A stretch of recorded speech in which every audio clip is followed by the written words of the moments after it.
தந்தை மகன் தூய ஆவியாரின் பெயராலே ஆமென். இயேசு கிறிஸ்துவின் அன்புமிக்க சகோதர சகோதரிகள் அனைவருக்கும் கிறிஸ்து இயேசுவின் அன்புகளது வணக்கத்தை தெரிவித்துக் கொள்கின்றேன். இன்று நற்செய்தி பாகமானது மத்தேயு நற்செய்தி 5ஆம் அதிகாரம் 33 முதல் 37 வரை உள்ள திருவாக்கியங்கள். குறிப்பாக 33வது வாக்கியம், மேலும் பொய் ஆணை இடாதீர், ஆணையிட்டு நேர்ந்து கொண்டதை ஆண்டவருக்கு செலுத்துவீர் என்று முற்காலத்தவருக்கு கூறப்பட்டிருப்பதை நீங்கள் கேள்விப்பட்டிருக்கிறீர்கள். அந்த நாம் பார்க்கின்றோம். தெய்வம் சொல்ல வார்த்தை, பொய் சத்தியம் போடாதே. பொய் சத்தியமானது ரெண்டு விதத்தில் உண்டு. ஒன்று வார்த்தை வடிவத்தில், ரெண்டாவது செயல்பாடு வடிவத்தில். வார்த்தை வடிவத்தில் நாம் சொல்கிற வார்த்தைகள், இதோ நான் சத்தியமாக இது செய்ய மாட்டேன், சத்தியமாக நான் இந்த மாதிரி தவறு செய்ய மாட்டேன், நீ சத்தியம் இதுன்னு சொல்ல வார்த்தை வடிவில்.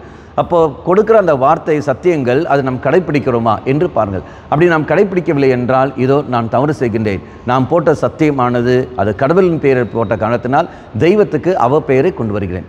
ரெண்டாவது சத்தியம் உண்டு, செயல்பாட்டு வழியாக, இப்படி நாம் எடுக்கிற நேர்ச்சைகள் வழியாக. அது இல்லாமல் நான் இந்த மாதிரி நான் வருகின்றேன், 10 மாதம் நான் தொடர்ந்து நான் வருகின்றேன், அதை 10 வாரம் நான் தொடர்ந்து நான் இந்த கோயிலுக்கு வருகின்றேன், இந்த நோவினா நான் எடுக்கின்றேன், இது நான் செய்கின்றேன், அல்லது இங்கேருந்து வேளாங்கண்ணிக்கு நான் நடந்து போகின்றேன், அல்லது இந்த காரியம் நான் உபவாசம் எடுக்கின்றேன், இப்படி செயல்பாட்டில் நாம் காட்கின்றோம். அப்படி செயல்பாட்டில் காக்கிற சமயத்தில் ஒருவேளை எதிர்காலம் எப்படி நமக்கு தெரியாது. எதிர்காலம் எப்படி நமக்கு தெரியாது. அது எதிர்காலம் தெரியாத காரணத்தினால் ஒருவேளை அந்த 9 நாட்கள் அல்லது 9 வாரங்கள் செய்ய முடியாத சூழலில் அது தடைப்பட்டு போகும். தடைப்பட்டு போகிற சமயத்தில் ஆட்டோமேட்டிக்காக நமக்கு ஏற்படுறதுன்னு குற்ற உணர்வுகள். அப்போ இறைவன் சொல்கின்றார், உன்னை யார் இதெல்லாம் எடுக்க சொன்னது? நான் எதிர்பார்க்கவில்லையே. தெய்வம் சில வார்த்தை நான் வாசிக்கிறோம் இல்லையா? நான் உங்களுக்கு சொல்கிறேன், ஆணையிடவே வேண்டாம், விண்ணுலகிலும் வேண்டாம், மண்ணுகளிலும் வேண்டாம், எதுவும் தெய்வமில்லை. தெய்வம் அது விருப்பப்படுவதில்லை. அப்போ இறைவன் விரும்புவது என்பது என்னது? நீயும் நானும் நீதியோடும் நேர்மையோடும் நடக்க வேண்டும். இவ்வளோத்தான் தெய்வம் விரும்புகின்றார். நான் சத்தியம் செய்த காரணத்தினால் எனக்கு அதெல்லாம் கிடைக்க வேண்டும் என்று அவசியம் கிடையாது. எவ்வாறு பொருளை பைசாவை கொடுத்த பொருளை நாம் வாங்கின்றோமோ அதல்ல சத்தியங்கள். அதுபோலெல்லாம் சத்தியங்கள், அதுபோலெல்லாம் நேர்ச்சைகள். நான் நேர்ச்சைகள் ஒப்பு கொடுக்கிறேன், வேளாங்கண்ணிக்கு வந்து விடுகிறேன், தொடர்ந்து 10 பூசை ஒப்பு கொடுக்கிறேன், அது தொடர்ந்து 9 வாரங்கள் நான் வருகின்றேன், வந்தவுடனே எனக்கு இதெல்லாம் கிடைக்க வேண்டும் என்ற எண்ணத்தில் நாம் பேசுகிற சமயத்தில் நாம் ஜெபிக்கிற பொழுது அது தவறானது. என்ன காரணங்கள்?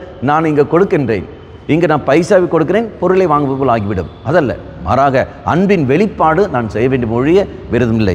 அப்போ இறைவனில் மன்ற அனுபவம், ஆண்டவரே நான் எடுத்த நேர்ச்சைகள் ஒருவேளை அது என் காரியம் சாதிப்பதற்காக நான் செய்கிறேன் என்றால் என்னை மன்னித்து விடு. நாம் எடுக்கிற நேர்ச்சைகள் எல்லாமே அன்பின் வெளிப்பாடாக இருக்குமாறு பார்த்து கொள்ளுங்கள். கண்களை மூடிக்கொள்ளுங்கள். நல்லவனாய தெய்வமே, நான் உன்னை அதிகமாக அன்பு செய்கின்றேன். அன்பின் வெளிப்பாடாகத்தான் இதெல்லாம் நான் எடுக்க வேண்டுமே ஒழிய என்னுடைய காரியம் சாதிக்க வேண்டும் என்பதற்காக நான் செய்கிறேன் என்றால் சுயநலத்தை மையப்படுத்தி நான் செய்கின்றேன். வேண்டாம் ஆண்டவர், இப்பேற்பட்ட பொய் சத்தியங்கள், இப்பேற்பட்ட பொய்யான நேர்ச்சைகள், இதோ நான் நேர்ச்சைகள் எடுத்தாலும் எடுக்கவிட்டாலும், என்னுடைய காரியங்கள் சாதிக்கப்பட்டாலும் நான் உன்னை அன்பு செய்கின்றேன். அன்பின் வெளிப்பாடாக நான் இது செய்வதற்கான கிருபையை எனக்கு தந்திரலும். அம்மா மாதாவே, தெய்வ மாதாவே, எங்கள் மாதாவே, என் அன்னையே, விசேஷமாக எங்களுக்காக பரிந்து பேசும். ஆமேன். தந்தை மகன் தூய ஆவியாரின் பெயராலே ஆமேன்.